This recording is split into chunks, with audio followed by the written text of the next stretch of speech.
Hola, bienvenidos. En esta ocasión vamos a seguir charlando acerca de ese autor centauro, por decirlo como lo dicen sus muchos y múltiples seguidores, Émile Michel Cioran o Émile Cioran o Choran o como quiera que se pronuncie, el rumano aquel que de fascista pasó a paradigma de la lucidez en la opinión de los muchos que lo siguen y por supuesto, como nada, para todos los que ni lo leen ni saben que existe. ¿Cuál es el principal problema que tenemos cuando nos enfrentamos a la obra de un autor como Cioran? El principal problema teórico es clasificarlo dentro de un género. Primero, ¿es novela? ¿Es teatro? ¿Qué es? Bien, pero aquí estoy suponiendo que Cioran es literatura, que no es, por ejemplo, filosofía.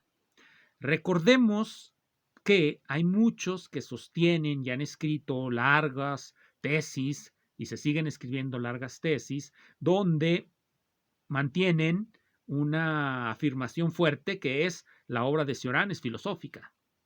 Hay una afirmación más débil que nos dice que la obra de Cioran no es filosófica, que es marginal. Colocan estos epítetos como si tuviesen algún sentido. Decir, es marginal porque se encuentra por fuera de lo que es la filosofía, pero no es tampoco literatura. Es una escritura entre los límites, es una escritura que trata de intranquilizarnos. Más o menos eso es la manera en cómo ignoran o pretenden resolver un problema que es teórico, que es el de la clasificación de la obra de Cioran. Primero, descubrir si es literatura. Segundo, descubrir si es filosofía. Tercero, descubrir si es ciencia, etcétera. Ese es el problema fundamental, ¿dónde clasificar a Cioran? Y esto cae dentro de la problemática más general de determinar si la literatura puede ser definida o no. Para definir la literatura, pues necesitamos tener una teorización al respecto, es decir, reducirla a una suerte de teoría. La literatura es una teoría y por lo tanto tiene una serie de conceptos teóricos que le dan sustento a todas las afirmaciones que hacen los críticos. En primer lugar, la teoría de la literatura. En segundo lugar, con esa teoría de la literatura, el primer paso es determinar qué cosas son literatura y qué cosas no son literatura. Bien, entonces, seguramente después de toda esta palabrería que a veces puede parecer completamente sin sentido, algunos dirán, ese no es el problema con Cioran, ese no es, no, sí, sí es. Sí es un problema determinar si Cioran es un literato o si Cioran es un filósofo. Pero, desde mi perspectiva, muy particular perspectiva, en primer lugar subjetiva, uno tiene una intuición que después se formaliza en conceptos. En primer lugar, cuando uno lee a Cioran, uno encuentra muy poco que tenga que ver con lo que entenderíamos por una filosofía formal, es decir, que tenga por base la lógica, la discusión y el argumento. Cioran, y podemos poner un ejemplo, aquí voy a poner un ejemplo típico y después volveré sobre lo que realmente explica Cioran. Cioran hace afirmaciones que deberían de ser sustentadas en algo más que la mera palabra. Dice, por ejemplo, idólatras por instinto, convertimos en incondicionados los objetos de nuestros sueños. La afirmación no tiene un cuantificador. Idólatras por instinto, ¿quiénes? Si leemos el contexto para que tenga sentido todo lo que nos dice, para que tenga mordiente, los idólatras por instintos, toda la humanidad. Lo que nos está diciendo es que la racionalidad nos está negada como especie. La racionalidad sería algo muy raro. De hecho, la racionalidad pues parecería no existir. Lo único que existe es la gran masa que idolatra a un gran demagogo. Pero aquí nosotros nos enfrentamos a un problema. Si esto es filosofía, debe haber argumentos. Debe haber algún argumento que nos trate de explicar por qué, en primer lugar, los seres humanos son idólatras por instinto. Y el problema es que el tipo de argumentos para justificar esta afirmación son empíricos, no a prióricos, no serían una cuestión filosófica. Los seres humanos pueden ser racionales o irracionales, pero la cuestión es que empíricamente hay seres humanos racionales. Empíricamente la racionalidad se echa a andar. Empíricamente la racionalidad funciona. Hay ciertos momentos históricos en el que ciertas personas caen en la irracionalidad, ciertos momentos históricos. Por lo tanto, lo que nosotros vemos empíricamente en nuestra experiencia cotidiana incluso, es que la mayoría de las personas se avienen a una cierta racionalidad y están muy alejados gran parte del tiempo del fanatismo. En ocasiones alguno de nuestros amigos puede caer en el fanatismo de seguir a algún político, pero algunos otros de nuestros amigos se mantendrán alejados, algunos otros tratarán de pensar racionalmente las cosas, etcétera. Es decir, la variedad de conductas humanas es muy amplia como para que podamos aceptar eso de entrada.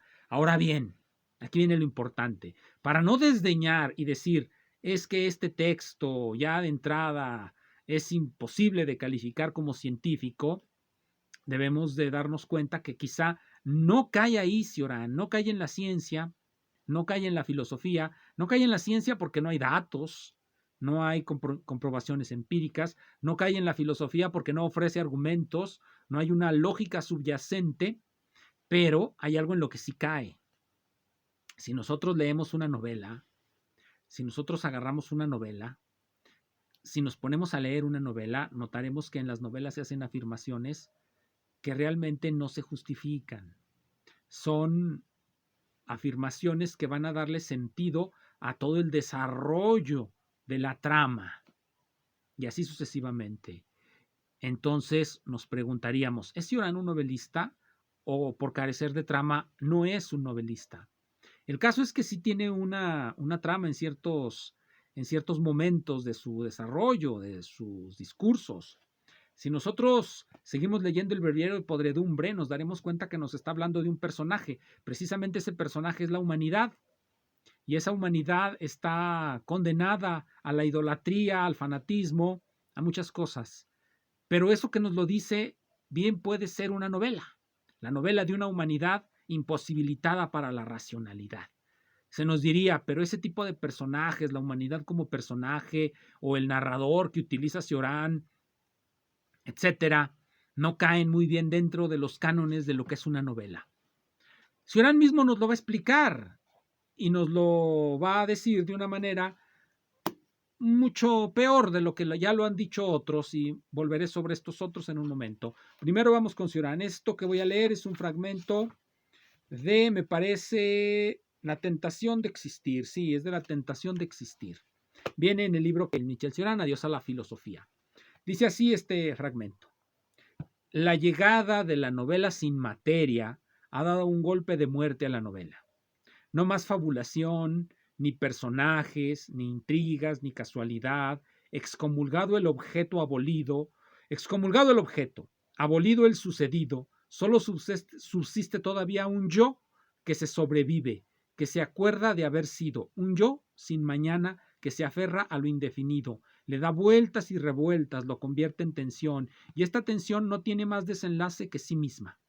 Éxtasis en los confines de las letras, murmullo incapaz de desvanecerse en grito, letanía y soliloquio del vacío, llamada esquizofrénica que rechaza el eco, metamorfosis en un punto extremo que se hurta y que no persigue ni el lirismo de la invectiva, ni el de la oración. Bien, ¿qué nos está diciendo aquí Cioran? Que hay una cosa que él llama novela sin materia, sin fabulación, sin personajes, sin intriga, sin casualidad. La novela moderna, cuyo paradigma se encuentra en Joyce y también en Eliot, y por supuesto en Cioran. Cioran nos cuenta historias en las que la fabulación es muy tenue, aunque a veces sí la podemos captar, en que los personajes son un tanto difusos, en que los personajes que proyecta, digamos, la humanidad, esa humanidad fanática, pues carece de carácter memorable. Y aquí vamos a entrar en lo que comenté hace un momento.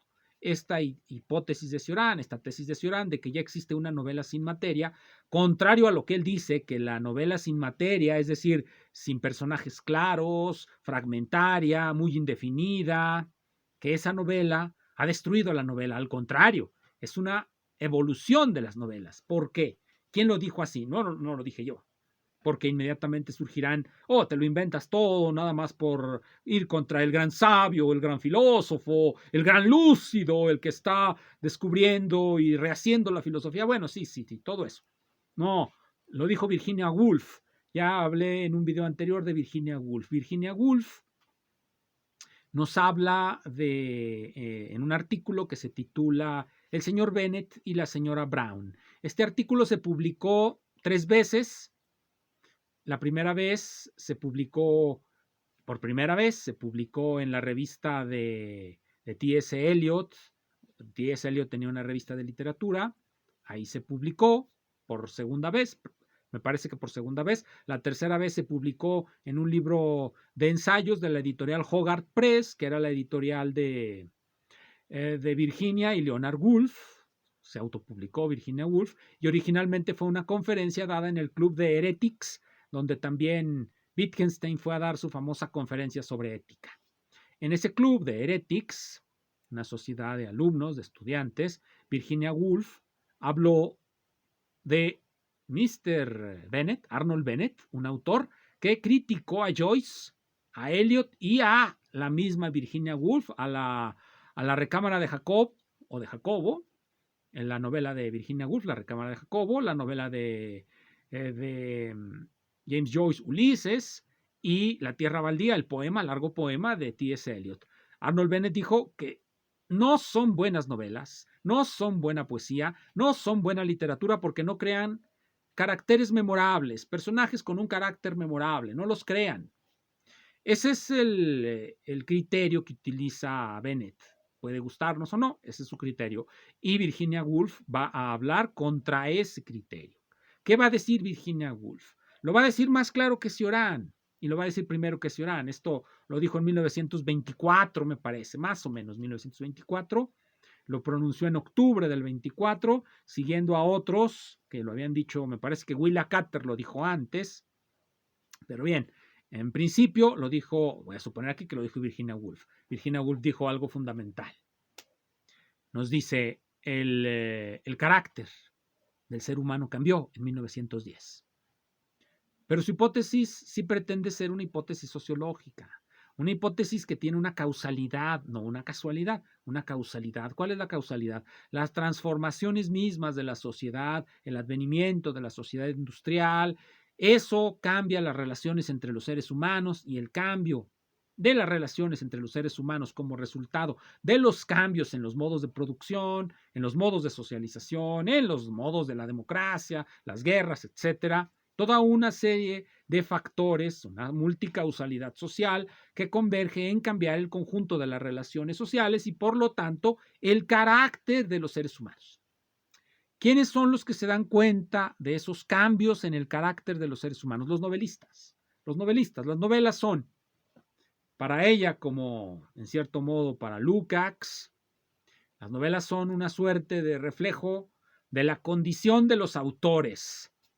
Y las novelas de Cioran, ya vean cómo estoy diciendo que son novelas, contrario a todos los que ya están diciendo que es un error, el gran filósofo, los temas de la filosofía no solamente es lógica, la filosofía está más allá de la lógica.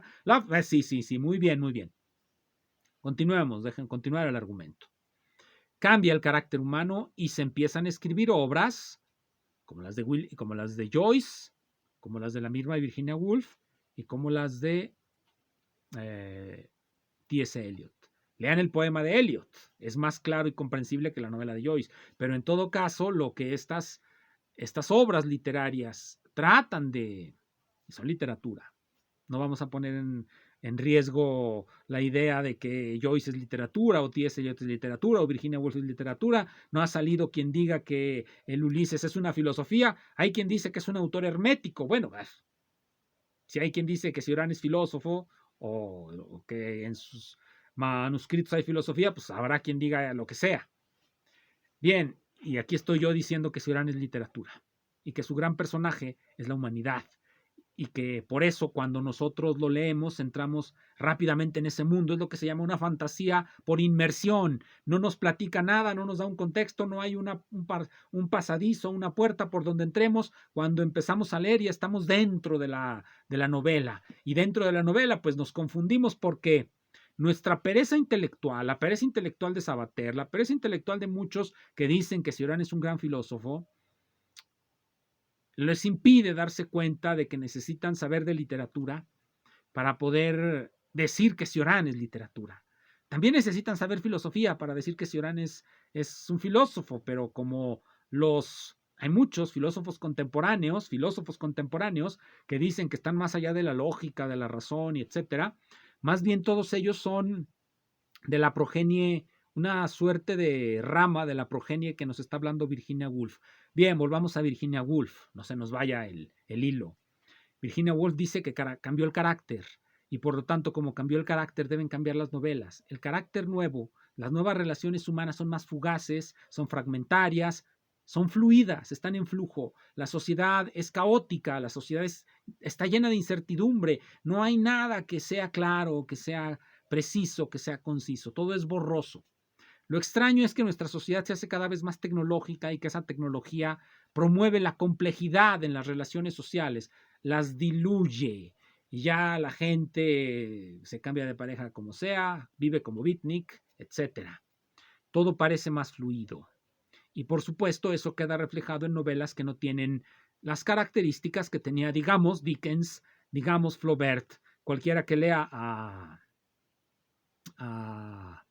Beckett, Samuel Beckett, se dará cuenta que los personajes pueden pueden estar situados en las situaciones más estrambóticas, enterrados en la arena, solamente la cabeza de fuera, gritando cosas. Qué situaciones extrañas, diría uno, absurdas.